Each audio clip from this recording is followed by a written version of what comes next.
बड़े खबर कांकेर ले बता दी कि कांकेर में यात्री बस पलट गए है, जेमा कई यात्री के घायल होने की खबर है। कांकेर ले भानुपुर प्रतापपुर जावत बेला प्लस पलटी से जेमा कई यात्री के घायल होने की खबर है।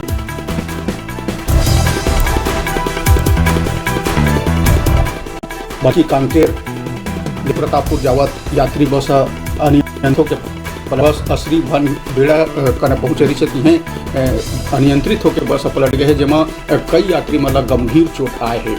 तो अभी के बड़का खबर कांकेर ले भानु प्रतापपुर जावत यात्री बस अनियंत्रित होकर पलट गए हैं, जेमा कई यात्री मतलब गंभीर रूप से चोट आए हैं।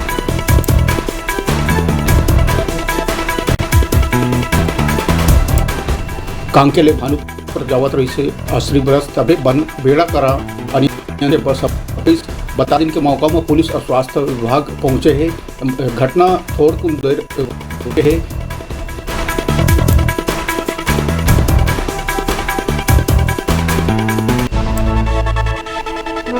तो कांकेर ले अभी के बड़का खबर बस पलटे ले कई यात्री के घायल होने पर है।